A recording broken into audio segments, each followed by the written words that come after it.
दोस्तों, राजा जनक की नहीं रावण की पुत्री थी सीता। पौराणिक कथा के अनुसार सीता माता मिथिला नरेश राजा जनक की पुत्री थी। एक बार जब राजा जनक के राज्य में अकाल पड़ा तो उन्होंने ऋषियों की सलाह से समय खेत जोता और हल चलाया ताकि इंद्र देव की उनके राज्य पर कृपा हो सके। इस दौरान उनका हल एक धातु से टकराकर अटक गया। उस स्थान पर राजा जनक को एक कलश प्राप्त हुआ जिसमें एक मुस्कुराती सुंदर कन्या थी। राजा जनक की कोई संतान नहीं थी, इसलिए उन्होंने उस कन्या को अपनी पुत्री मान लिया और उसका नाम सीता रखा। इस प्रकरण से यह स्पष्ट है कि सीता के असली पिता राजा जनक तो नहीं थे। अब सवाल उठता है कि सीता उस कलश में कैसे पहुंची? कौन थे उनके वास्तविक पिता? इसका जवाब अलग अलग भाषा में लिखी गई रामायण और कथाओं में मिलता है। अद्भुत रामायण के अनुसार त्रेता युग में जब लंकापति रावण तीनों लोकों पर अधिकार की चाह लिए तप कर रहा था, तब उसके तप से उत्पन्न तेज के कारण सारा संसार जलने लगा। इससे चिंतित होकर तमाम देवगण ब्रह्मा जी के पास पहुँचे और उनसे संसार को बचाने के लिए प्रार्थना की। तब ब्रह्मा जी रावण के पास पहुँचे और उससे वर मांगने को कहा। रावण ने कहा कि मुझे अमर होने का वरदान दीजिए। ब्रह्मा जी ने अमरता का वरदान देने में असमर्था जताई। इसके बाद रावण बोला कि मुझे ऐसा वर दीजिए जिससे कि मुझे सूर, असुर, पिशाच, नाग, किन्नर या अप्सरा कोई भी न मार सके।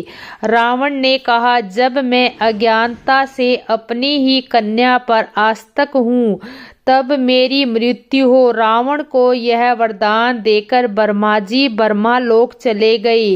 रावण ने अपने वरदान में मनुष्य द्वारा न मारे जाने का वर नहीं मांगा क्योंकि वो मनुष्यों को कुछ भी नहीं समझता था। ब्रह्मा जी से वरदान पाकर रावण खुद को सर्वशक्तिमान मानने लगा। एक दिन वो दंडकार्य गया, वहाँ ऋषि मुनि रहते थे।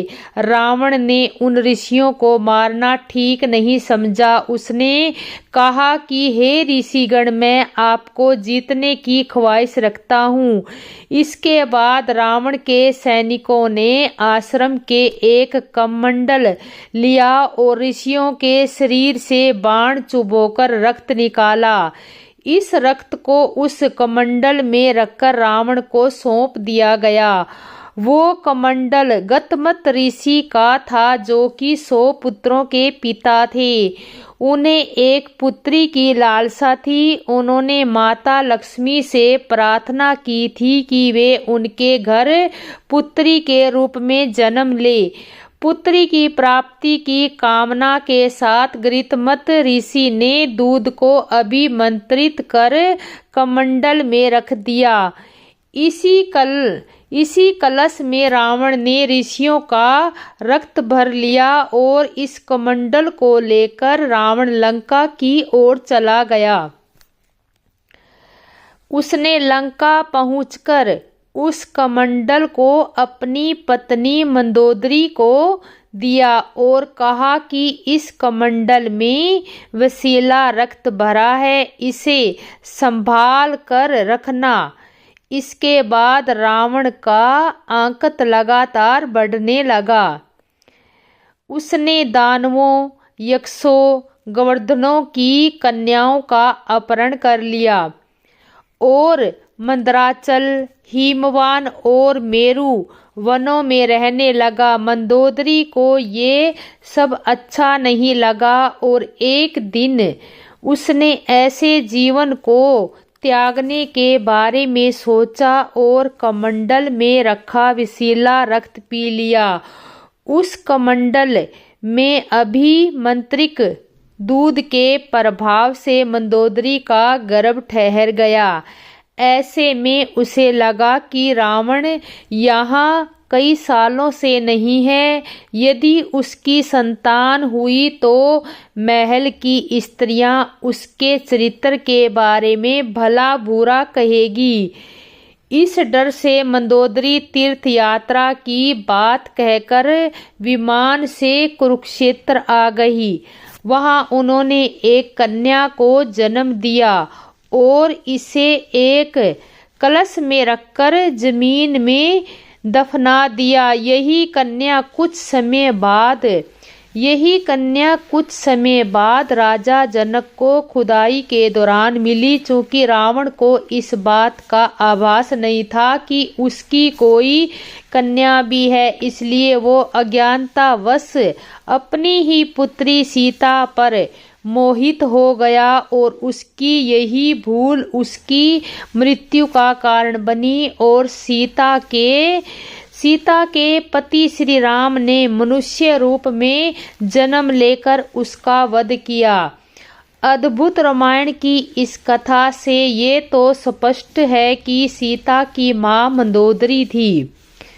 मंदोदरी का पति होने के कारण रावण सीता का पिता हुआ। हालांकि कुछ लोग सीता का पिता गतमृत ऋषि को मानते हैं, क्योंकि कमंडल में उन्होंने ही दूध को अभिमंत्रित करके रखा था। और आगे की कहानी आपको सुनते रहिए। लाइक और सब्सक्राइबर जरूर करें।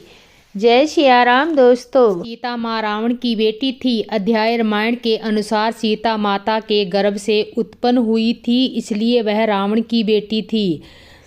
रामायण के अनुसार वन में निवास करने वाले एक महर्षि माता लक्ष्मी को अपनी पुत्री के रूप में प्राप्त करने की इच्छा से एक मंगल कलश में नित्य जल डाला करते थे। एक दिन जब महर्षि अपने आश्रम में नहीं थे तो रावण वह कलश लेकर लंका चला आया और मंदोदरी को वह कलश देकर बोला, इसमें कलश में अत्यंत तीक्ष्ण विष है, अतः इसे संभाल कर रखें।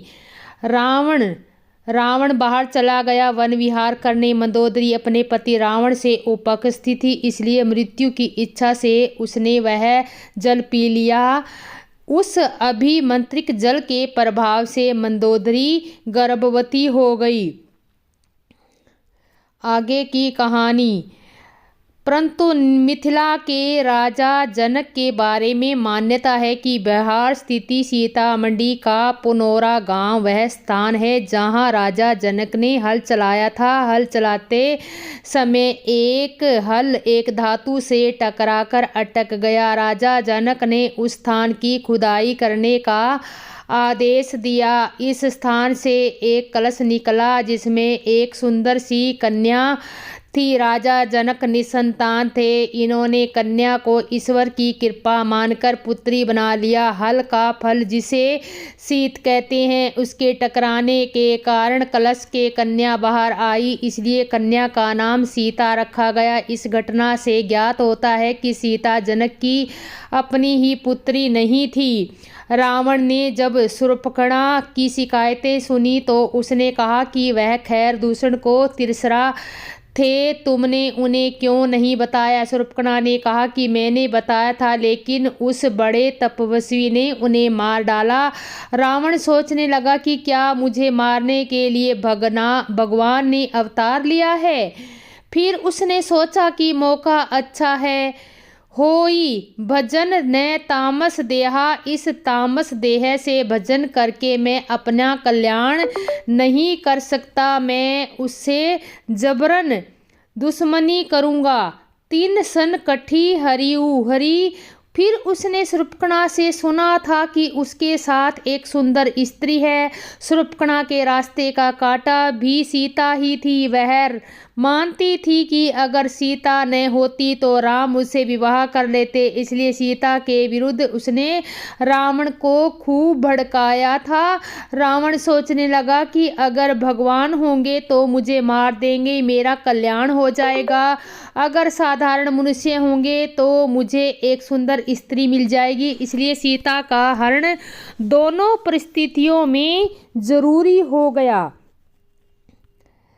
माँ सीता शिव धनुष को उठाने में सक्षम थी, रावण सक्षम नहीं था। इसका मतलब है कि माँ सीता से ज़्यादा शक्तिशाली थी, तो फिर रावण उन्हें कैसे ज़बरदस्ती उठा कर ले जा सकता है? क्यों? यही विधि का विधान है। अगर रावण धनुष उठा लेता तो सीता जी का विवाह रावण से हो जाता, पर सीता जी तो साक्षात देवी लक्ष्मी जी का अवतार थी, इसलिए उनकी शादी भगवान विष्णु से तय होना थी। श्री राम ही विष्णु के अवतार में जन्म लिया। और रही बात सीता को उठा ले जाने की, तो अगर सीता जी अपनी शक्तियों का प्रयोग करके अगर रावण के साथ नहीं जाती तो ना तो राम को हनुमान जी व वानर सेना मिलती, ना बाली वध होता, ना ही सुग्रीव को उसका खोया हुआ साम्राज्य मिलता, ना ही हनुमान जी